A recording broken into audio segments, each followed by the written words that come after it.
সেরকম জায়গাও একটা নেই। কম ঘনত্বের প্রশ্ন করি, মানে তুলনামূলকভাবে আপনারা হলো সিনিয়র ধরেন তাদের চেয়ে, মানে তরুণ ছিলেন কিন্তু পরবর্তীকালে সিনিয়র হলেন। এখন সাইদ মুস্তাফিজ যেটা বলবার চেষ্টা করছিলেন যে আমার আসলে ছিটকে যাওয়ার, আপনি বলছিলেন আমরা তো ছিটকেই আছি। আমি একটু অ্যাড করে দিই, তাহলে কতগুলো মানে হারিয়ে যাবে। দেখেন, আমি যে প্রসঙ্গগুলো বলছি এগুলোর উত্তর কিন্তু উনি অনেক ক্ষেত্রে দিয়ে দিয়েছেন। প্রথমত বলছেন যে যারা অপেক্ষাকৃত তরুণ হিসেবে যখন তারা রাজনীতিতে ছিলেন, এবং আপনি বলেন যে এটা একটা দীর্ঘ পথ পরিক্রমার জায়গা, তো তারা দীর্ঘ পথ পরিক্রমা পার দিয়ে তিনি কিন্তু বললেন যে তাদের কিন্তু সেভাবে বিকাশ ঘটেনি। এবং আমরা সেটাও দেখতে পেলাম যে বিএনপির সাথে যখন জোট হয়েছে তারা সম্ভবত একটা আসনে সাকিব ভাই হচ্ছে জিতেছেন। তো একটা আসন দিয়ে তারা কি আসলে সেই গুণগত পরিবর্তন, মানে আপনি ওই মানে আসনের জায়গাটাই যাচ্ছেন না বাংলাদেশের রাজনৈতিক জায়গা থেকে তো বিকাশটা সাংগঠনিকভাবে কথা আসলে কি না ডেফিনেটলি আপনি যখন তৃণমূলের রাজনীতিতে ঢুকবেন আপনার বিকাশটা তো তৃণমূলের, আপনার নতুন রাজনৈতিক বন্দোবস্ত সেখানে তো আপনি যদি ঢাকায় বলেন যে আমি মানি চাই না, মাসল চাই না, কিন্তু আপনার শাহজাদপুরের একটা গ্রামে সবাই মানি নিচ্ছে, মাসলের ভয় পাচ্ছে, তাহলে তো আপনি বিকাশটা তাহলে বলবেন যে আমি শুধু আরবান বেসড একটা পলিটিক্স করছি।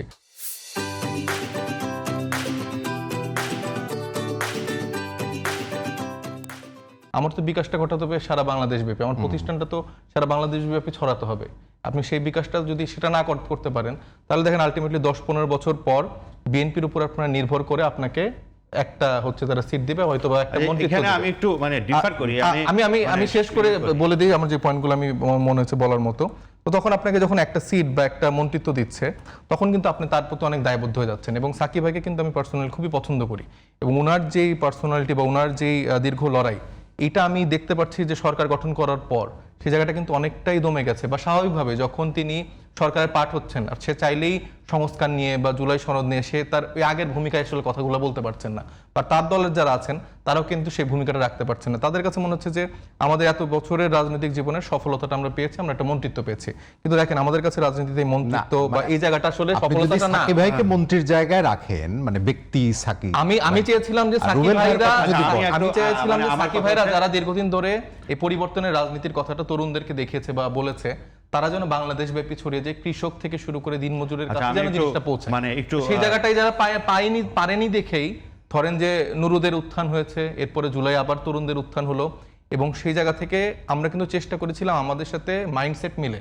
এরকম মানুষজনকেই আসলে সাথে নেওয়ার। কিন্তু ওই যে ভাই যে বললো যে উনি বলেছিলেন যে সবাই ঝেড়ে কাশছে কিনা, এটা কিন্তু আমাদেরও কোয়েশ্চেন যে আমাদের মুরব্বী সেজে অন্য কোথাও আসলে অন্য কোনো কমিটমেন্টের জায়গা তৈরি হচ্ছে কিনা। তো এই দোলাচাল এবং পলিটিক্যাল পার্টিগুলার একরকম গেম প্ল্যানের জায়গা থেকে শুরু করে কিছু মানুষকে তারা আলাদা বিভাজন তৈরি করতে পেরেছে, এটা আলটিমেটলি আমাদের একটা ব্যর্থতা যে আমাদের সমমনা রাজনৈতিক দলগুলোর মাঝখানে একটা বিভাজন তৈরি করে নতুন রাজনৈতিক যে বন্দোবস্ত যে চিন্তাটা ছিল সেই জায়গাটা কিছুটা বিচ্যুত হয়েছে। কিন্তু আমরা আমাদের তরুণদের উপর অনেক বেশি কনফিডেন্ট। আমরা হয়তো 30টা আসনে লড়াই করে 6টা আসন পেয়েছি, আরো কয়েকটা আসনে বেশ ক্লোজ আমরা ফাইট করেছি, কিন্তু আমরা দেখতে পেয়েছি যে মাঠে ঘাটে আসলে মানুষের একটা নতুনের যে চিন্তা সেটাকে ধারণ করার একটা জায়গা আছে, এবং আমরা এটা সেটি জামাতের সাথে যুগপৎ নির্বাচন না করলে এটা এই ফলাফলই হতো। আমি একটু আমি আসবো আপনার কাছে, একটু আমি একটু আসি। দুইটা পরিস্থিতির একটা ভিন্নতা আসলে হিসাবে নেওয়া হচ্ছে না, মানে একটা কনটেক্সট ছাড়া আসলে কোনো দিনের কোনো জিনিস হয় না। ধরেন আমরা যে অবস্থায় রাজনীতি শুরু করছি সেটার ভেতরে আসলে আমরা শুরু করেছি, আমাদের পেছনে কোনো ধরনের কোনো সহায়তা ছিল না, আমাদের পেছনে এরকম একটা বিরাট গণ অভ্যুত্থান ছিল না। এই পুরো গণ অভ্যুত্থানের সমস্ত ধরনের মানুষের যে সাপোর্ট সেটা ছিল আসলে যে যারা নতুন করে শুরু করেছেন তাদের দিকে। অন্যদিকে আমরা এসেছি আমরা হচ্ছে ছোট ছোট বিশ্ববিদ্যালয়ের ভেতরে আন্দোলন করে করে ওইটার ভেতরে এক ধরনের জায়গা থেকে আসলে উঠে আসার চেষ্টা করেছি।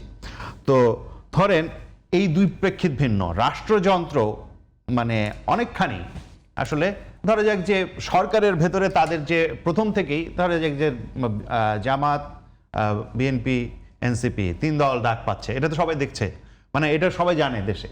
এবং তারা মানে ফোকাসের দিক থেকে ধরেন যদি আপনি মিডিয়া ফোকাস বলেন, আপনাদের ইয়েতেও বলেন মিডিয়া ফোকাসে বলেন, বলেন সমস্ত জায়গা থেকে কিন্তু অনেক ফেভারেবল পজিশনে আমাদের চাইতে আসলে এনসিপি পেয়েছে, এটা বিষয়ে কোনো অস্বীকার করার কোনো জায়গা নাই। ফলে এই দুইটা আসলে তুলনীয় আসলে না। হ্যাঁ, মানে ধরেন আমাদের ওই পরিস্থিতি আর এই পরিস্থিতির ভেতরে একটা বিরাট পার্থক্য আছে। এই কিন্তু আপনাদের এই পথটা তরুণরা তো আকর্ষিত কি হচ্ছে? না, আমি বলি যে ধরেন আমরা যে পথে গিয়েছি সেই পথে মানে যাওয়ার আগে আমার কাছে মনে হয় যে মানে তরুণরা আসলে এই রাষ্ট্র ক্ষমতার অংশীদার হওয়ার পরবর্তীতে ধরেন অন্তর্বর্তীকালীন সময়ে রাষ্ট্র ক্ষমতার অংশীদার হওয়ার মাধ্যমে আসলে তারা এমন একটা পুরনো বন্দোবস্তের কাঠামোর ভেতরেই ঢুকে পড়েছেন যাতে আসলে ওই নতুন বন্দোবস্তের কাঠামোর ভেতরে তাদের চিন্তাটাকেই আসলে ওইখান থেকে বের করে দেওয়া হয়েছে, যে তাকে মনে হচ্ছে যে ওইখান থেকে আমি ছিটকে যাব, আমার আর অস্তিত্ব থাকবে না, তুমি এর বাইরে যেও না, এই চিন্তাটা তাদের ভেতরে ঢুকিয়ে দেওয়া হয়েছে। রিস্ক নেওয়া, রাজনীতিতে সাহস, ধরেন যে তরুণ মানে গুলির সামনে প্রাণ দিচ্ছে সে আর রিস্ক নিতে পারছে না, এইরকম যখন সে আসলে তার কিছু হ্যাভ আর হ্যাভ নটস এর ভেতরে পার্থক্য কি সারা দুনিয়ায় এটা দেখবেন যে মানে হ্যাভ নটস আসলে প্রাণ দিয়ে দিতে পারে, আর যার আছে সে তো আসলে প্রাণ দিতে পারে না, মনে হয় তারা অনেক কিছু চলে যাবে। এই অনুভূতিটা তৈরি হয়েছে ওই পুরনো বন্দোবস্তের যে কাঠামো, সেই পুরনো বন্দোবস্তের কাঠামোর ভেতরে তারা ঢুকে পড়েছেন বলেই, এবং ওই পুরনো বন্দোবস্তই আসলে তাকে একটা নতুন রাজনীতি যে করতে হলে যে রিস্ক নিতে হবে সেই রিস্কের জায়গা থেকে আসলে তাকে বিরত রেখেছে, এইটা আমার কাছে মনে হয়। এবং আমাদের একটা জায়গা হচ্ছে যে ধরেন রাজনীতি, এরপরেও আমি মনে করি না যে তাদের পক্ষে আর কখনো এটা করা সম্ভব না, কিন্তু আমি ধীরে ধীরে দেখছি যে তারা যেন মানে মনে হচ্ছে যে অনেক বেশি পরিমাণে আসলে একীভূত হয়ে যাওয়ার দিকে যাচ্ছেন। ধরেন আজকে এনসিপির বোধহয় প্রতিষ্ঠাবার্ষিকী, তাই তো? ইফতার মাহফিল ছিল, ইফতার মাহফিল ছিল হচ্ছে জামায়াতে ইসলামী না নাকি? জামায়াতে ইসলামের ইফতার ছিল, এনসিপিরও ছিল, প্রতিষ্ঠাবার্ষিকী আলাদা ইফতার ছিল। প্রতিষ্ঠাবার্ষিকীর আলাদা ইফতার ছিল। এবং মানে কেন আমি এটা ধরেন আপনার কাছে যদি জানতে চাই, ধরেন এনসিপির প্রতিষ্ঠাবার্ষিকীতেই কেন জামায়াত ইসলামের ইফতার হয়, সেটা তো ভাই আমি মানে আমি বলি যে এইটা ধরেন এনসিপি তো আসলে পেছনে পড়তেছে এটা থেকে, ধরেন একটা জায়গায় কোনটা গুরুত্ব পাবে সেটার একটা বিষয় আছে না, মানে রাজনীতি একটা এরকম হিসাব নিকাশের খেলা, কিন্তু মানে আপনি বলতে পারেন না কিন্তু আপনার দল তো এটা, মানে আপনার সাথে ঐক্য হচ্ছে যার তার সাথে আপনার এই আলাপটা করতে হবে। আমি আপনাকে কোনো উপদেশ দিতে চাচ্ছি না, আমি বলতেছি যে রাজনীতিটা এইভাবে কাজ করে। রুবেল ভাই, আমার যেটা প্রশ্ন, মানে এই যে ধরেন কষ্টার্জিত পথ, সেই পথটা তো আসলে বৃহৎ পরিসরে তরুণদের আকর্ষিত তো করতে পারলো না।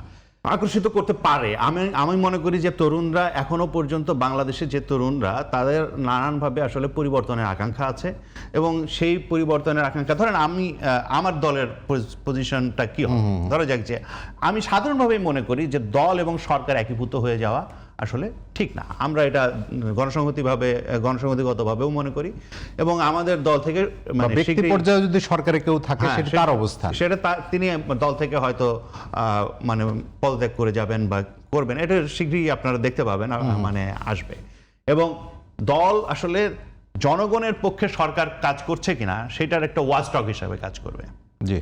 এবং সেখানে সে পলিসি দিয়ে তাকে সহায়তা করতে পারে, পলিসিগতভাবে অ্যাডভাইস দিয়ে সহায়তা করতে পারে, তার সমালোচনা করেও সহায়তা করতে পারে। জি। এবং এই জায়গাটা আমরা বজায় রাখবো, গণসংহতি আন্দোলনের জায়গা থেকে এই জায়গাটা আমরা বজায় রাখবো। হ্যাঁ, যেহেতু একটা নতুন সিচুয়েশনের ভেতরে আমরা ঢুকেছি, এটার জন্য প্রস্তুতিগত আমাদের কিছু আয়োজন করতে হচ্ছে এবং সেটার জন্য একটা সময় লাগছে, কিন্তু এই জায়গাটা আমরা অব্যাহত রাখবো, এবং আমরা আসলে এই যে বাংলাদেশের জনগণের স্বার্থ যাতে রক্ষিত হয় সেটার জন্য আমাদের দল ছাড় দেবে না।